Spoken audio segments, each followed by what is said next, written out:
Chers élèves du tronc commun, bonjour. C'est toujours avec un plaisir immense de vous rencontrer à travers cette série de capsules vidéo autour des œuvres au programme. Aujourd'hui, j'ai le plaisir de vous proposer une activité de lecture avec bien sûr une activité de langue intégrée autour de l'excipit ou le dénouement de la nouvelle fantastique, le support sur lequel on travaille, et celui de la Vénustie de Prosper Mérimée. Aujourd'hui, nous allons traiter la question ou bien le thème des dénouements fantastiques à travers le dernier extrait, comme je l'ai dit tout à l'heure, le dernier extrait de la nouvelle dit de Prosper Mérimée. Il s'inscrit dans le cadre toujours de la nouvelle fantastique, dont les objectifs visés sont d'abord caractériser le dénouement d'une œuvre fantastique, et un deuxième objectif, c'est d'étudier les modélisateurs de doute, parce qu'il fait partie des procédés d'écriture de la nouvelle fantastique. C'est pourquoi tout à l'heure j'ai dit qu'il va avoir une activité de langue intégrée dans notre séance d'aujourd'hui, dans la capsule d'aujourd'hui, centrée sur l'étude du dernier texte de la nouvelle en question. Notre support est le suivant. Elle était couchée, dit-elle, depuis quelques minutes, les rideaux tirés, lorsque la porte de sa chambre s'ouvrit et quelqu'un entra alors. Madame Alphonse était dans la ruelle du lit, la figure tirée vers la muraille. Elle ne fit pas un mouvement, persuadée que c'était son mari. Au bout d'un instant, le lit cria comme s'il était chargé d'un poids énorme. Elle eut grande peur, mais n'osa pas tourner la tête. 5 minutes, 10 minutes peut-être. Elle ne peut se rendre compte du temps se passèrent dans de la sorte. Puis, elle fit un mouvement involontaire, ou bien la personne qui était dans le lit en fit un, et elle sentit le contact de quelque chose de froid comme la glace. Ce sont ses expressions. Elle s'enfonça dans la ruelle, tremblant de tous ses membres. Peu après, la porte s'ouvrit une seconde fois et quelqu'un entra qui dit « Bonsoir ma petite femme ». Bientôt après, on tira les rideaux. Elle entendit un cri étouffé. La personne qui était dans le lit à côté d'elle se leva sur son séant et pourtant parut étendre les bras en avant. Elle tourna la tête alors et vit, dit-elle, son mari à genoux près du lit, la tête à la hauteur de l'oreiller, entre les bras d'une espèce de géant verdâtre qu'elle étreignit avec force. Elle dit, et m'a répété 20 fois, « Pauvre femme », dit-elle, qu'elle a reconnu, devinez-vous, la Vénus de bronze, la statue de Monsieur de Péréorade. Depuis qu'elle est dans le pays, tout le monde en rêve, mais je reprends le récit de la malheureuse folle. À ce spectacle, elle perdit connaissance et probablement depuis quelques instants, elle avait perdu la raison. Elle ne peut en aucune façon dire combien de temps elle demeura évanouie. Revenue à elle, elle revit le fantôme ou la statue, comme il dit toujours, immobile, les jambes et les bras et le bas du corps dans le lit sans mouvement. Un coq chanta. Alors la statue sortit du lit, laissa tomber le cadavre et sortit. Madame Alphonse se pondit à la sonnette et vous savez le reste.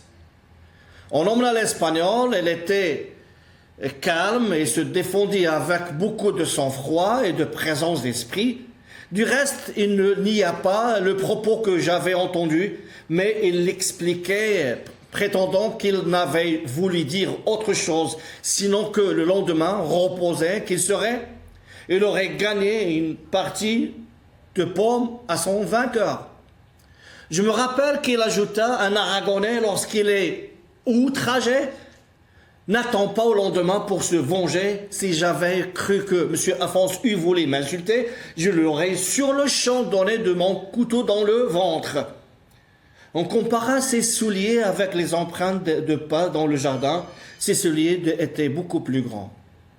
Enfin, l'hôtelier, chez qui cet homme était logé, assura qu'il avait passé toute la nuit à frotter, à médicamenter un de ses mulets qui était malade. D'ailleurs, cet Aragonais était un homme bien famé, fort connu dans le pays, où il venait tous les ans pour son commerce.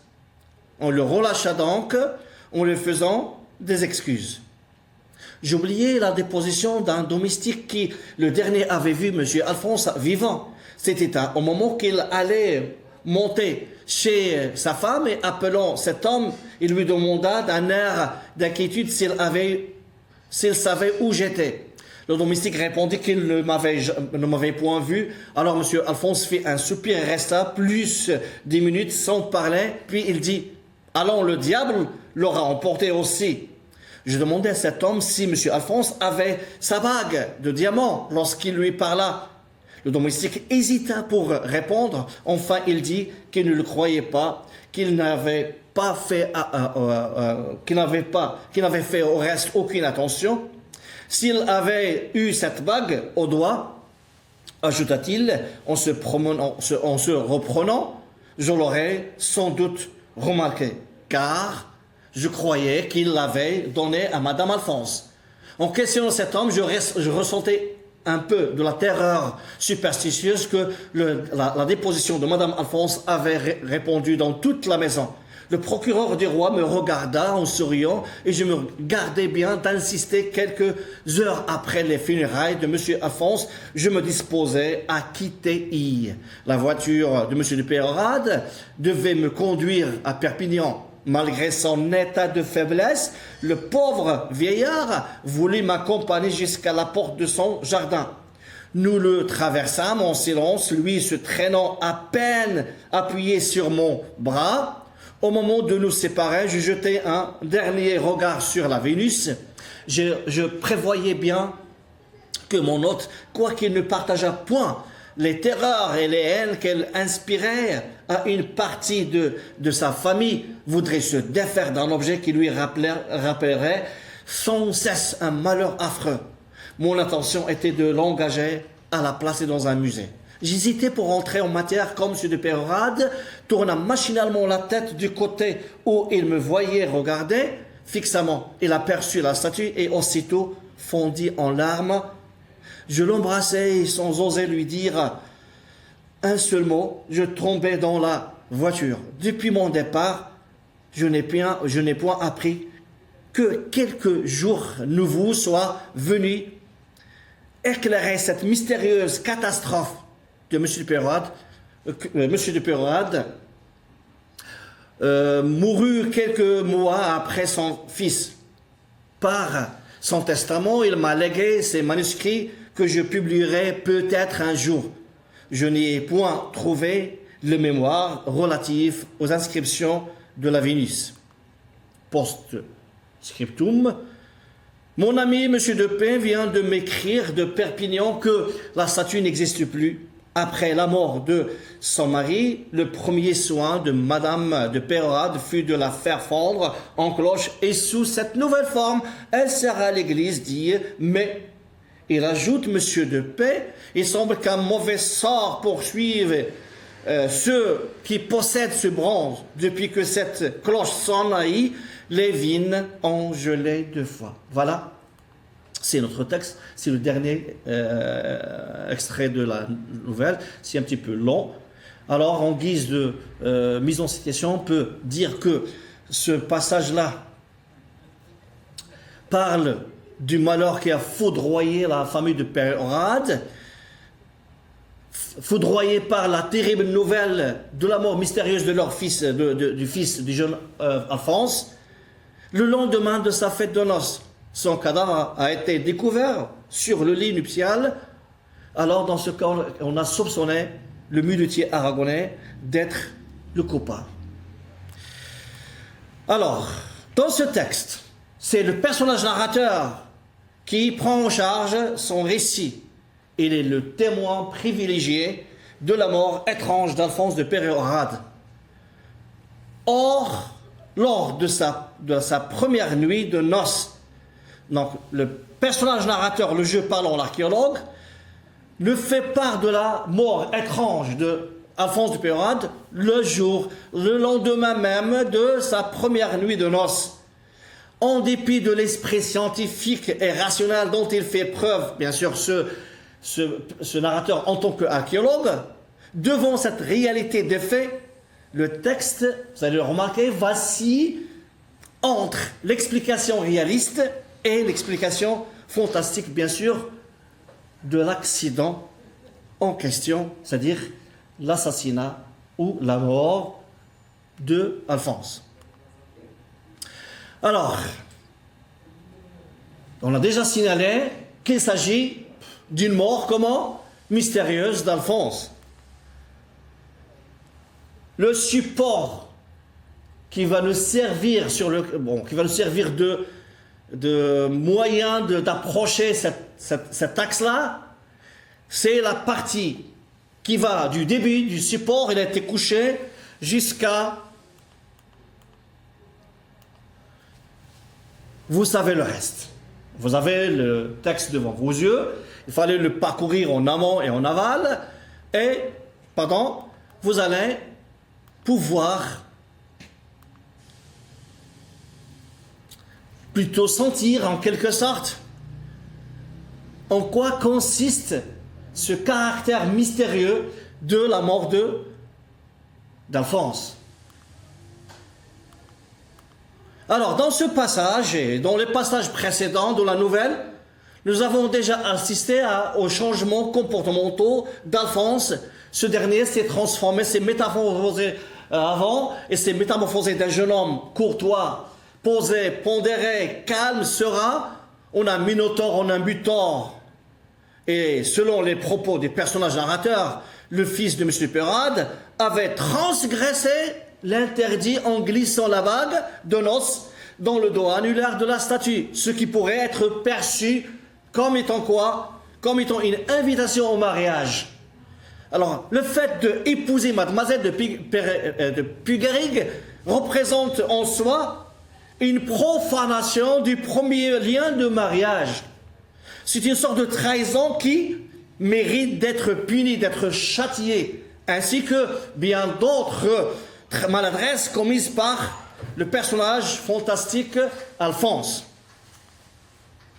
Tous ces événements, comme nous l'avons signalé avant, admettent une sorte de fonction, moi que j'appelle fonction prémonitoire, c'est-à-dire il préparait un nouveau tournant de la trame narrative. Il s'agit ici de quoi? D'une mort inattendue, de la mort subite, de la mort mystérieuse d'Alphonse.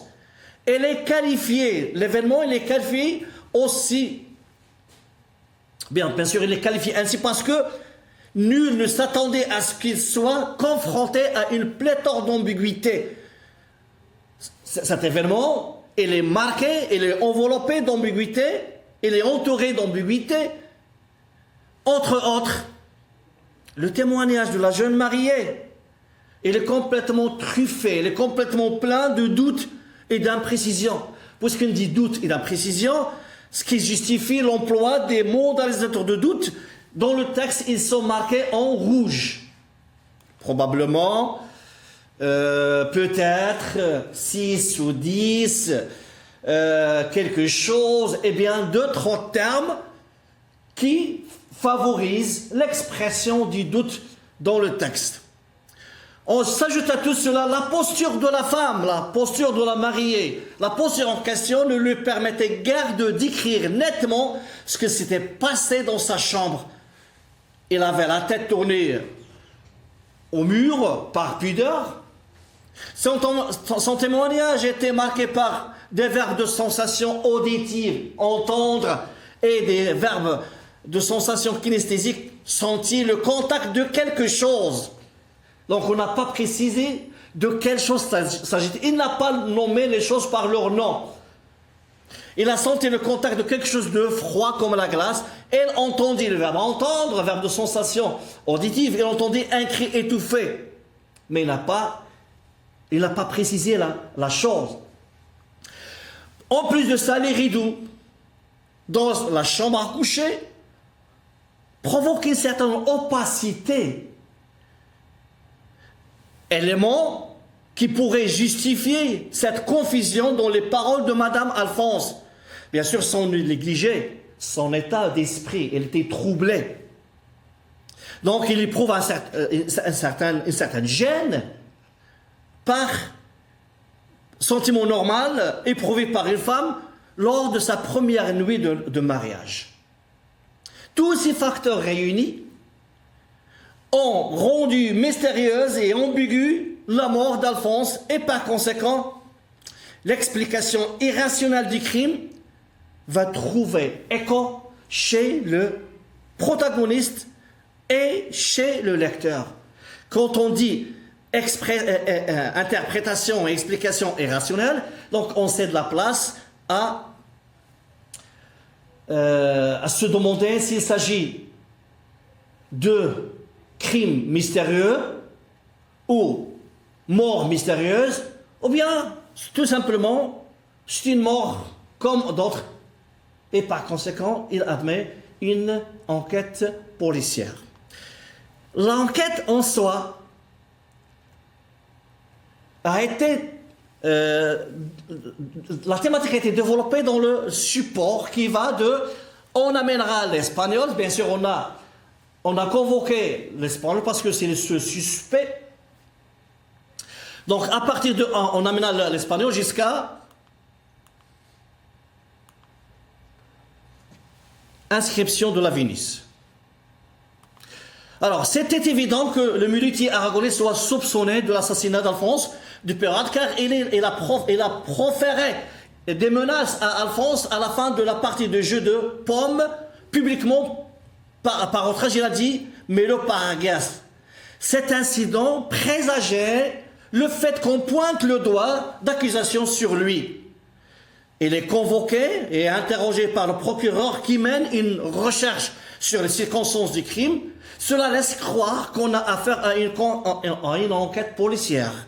On a ainsi privilégié l'explication rationnelle de l'incident et on a écarté l'éventuelle implication de l'élément fantastique dans l'affaire. On a interrogé la mariée, Madame de Puygarrigue, le domestique et les témoins qui ont plaidé en faveur de l'Aragonais. Toutefois, les dépositions des personnages cités n'ont point suffi pour déceler l'énigme du crime, car les propos de la jeune mariée regorgent d'incertitudes. C'est-à-dire les propos vacillent entre l'explication rationnelle et irrationnelle de la mort de son mari. La femme sème l'ambiguïté dans son témoignage. Il dit quelqu'un, donc c'est pas certain, c'est douteux, quelqu'un entra et sentit le contact de quelque chose. D'accord? Voilà un moyen un modélisateur de doute. Son mari à genoux près du lit, la tête à la hauteur de l'oreiller entre les bras d'une espèce de géant verdâtre, bon, on l'a pas nommé. Et puis il dit, elle revit le fantôme où. Donc la conjonction de causation où ici n'exprime pas le choix, mais il sème le doute dans les propos de la femme, bon, de Madame Alphonse. Donc les modélisateurs de doute qui marquent les paroles de la mariée incarnent à tel point la femme ne parvient pas à trancher sur l'identité du criminel. Le narrateur, à son tour, ressent une certaine peur superstitieuse, c'est normal. Alors, le fait aussi qu'on laisse... Le narrateur ne trouve pas d'explication au fait que on n'a pas trouvé la bague que Alphonse avait glissée dans le doigt de la Vénus, inspire, d'accord, ou bien confère au texte ce caractère de mystérieux et de fantastique. De ce fait, il semble que l'enquête policière s'est heurtée à une impasse. Et par la suite, nous acheminons automatiquement vers l'explication, bien vers l'interprétation fantastique de l'événement. Troisième axe, c'est le dénouement fantastique. Il suffit uniquement de bien lire la dernière partie du texte, le post-scriptum. C'est là où on peut sentir, on peut remarquer nettement cette peinture fantastique du texte de ce dernier texte de la Vénus d'Île de Prosper Mérimée. D'accord. Donc dans ce texte, on trouve beaucoup de verbes d'action qui se rapportent à M. de Péréorade. Actions rapportées par le narrateur. Ces actions créent ce qu'on appelle un effet d'annonce, c'est-à-dire les verbes présagent la mort du père le lendemain des funérailles de son fils. Monsieur de Péréorade tourna machinalement la tête du côté où il me voyait regarder fixement. Il aperçut la statue et aussi fondit en larmes. Il montre à tel point le pauvre, il a sombré dans une tristesse plus ou moins acerbe. La nouvelle n'est parvenue au narrateur qu'après son retour à Paris, et ce par le truchement, par le biais de son ami M. de P. La réponse à la question sur le devenir de la Vénus après la mort de l'antiquaire, c'est-à-dire M. de Péréorade, n'a pas tardé, car on a appris à travers le post-scriptum que Mme de Péréorade a décidé de faire fondre la Vénus pour en faire une cloche pour l'église. La veuve a cru qu'ainsi il allait se débarrasser de l'effet maléfique de la statue. Mais il paraît qu'un mauvais sort est tombé sur la petite ville d'Île, car les vignes avaient gelé 2 fois. C'est étrange. Étrange que cela puisse paraître, mais cette nouvelle apparemment ne se prête qu'à l'interprétation irrationnelle. Cela signifie que le mal de la statue allait continuer, que ce soit sous la forme de statue ou bien sous la forme de cloche. Qu'est-ce qu'on peut en déduire de tout cela? Alors, en guise de conclusion, on peut dire que dans la Vénus de Prosper Mérimée, la statue ou bien l'idole apparaît comme étant le double de la femme dont elle semble prendre la place. Et il s'ensuit dès lors que, il s'ensuit une transgression, c'est-à-dire une infraction à un interdit, ici la profanation du mariage, 2 femmes pour Alphonse. Le lecteur ne peut s'attendre qu'à un châtiment. Tous les éléments sont donc posés au cours du récit pour préparer le châtiment, bien le dénouement de la nouvelle. Le récit fantastique donc fait donc intervenir des événements inexplicables qui peuvent recevoir une double interprétation rationnelle et irrationnelle. C'est l'essence de l'écriture fantastique. Et les personnages se sont souvent en proie à des états de second. L'état d'ivresse, l'état d'endormissement, l'état d'ensorcellement, l'état de folie, ou bien parfois il se trouve dans l'obscurité, comme le cas de Mademoiselle de Péréorade.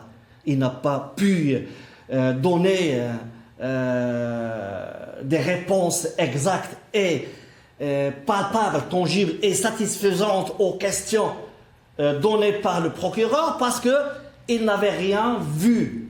Faute de quoi? Faute de peur et faute d'obscurité, d'opacité qui marquait sa chambre. Alors, autant d'éléments qui se trouvent dans notre texte, susceptibles de modifier la perception et de favoriser l'ambiguïté. Alors la mise en question de la logique rationnelle, l'intrusion d'éléments maléfiques suscite malaise et angoisse chez le lecteur. Ce qui est voulu, ce qui est exprès dans l'écriture fantastique. Le thème de la peur est presque omniprésent dans tous les récits fantastiques. la peur, le doute, l'amalgame entre le rationnel, l'irrationnel, l'intrusion de l'élément inexplicable, le thème de l'étrange. Tous ces ingrédients-là marquent le récit fantastique dont le dénouement est proche de ce qu'on appelle, comme le cas de la Vénus d'hier, un châtiment, une mort ambiguë, une sorte d'énigme difficile à déceler. J'espère que j'ai pu vous donner satisfaction et j'ai pu répondre à vos attentes.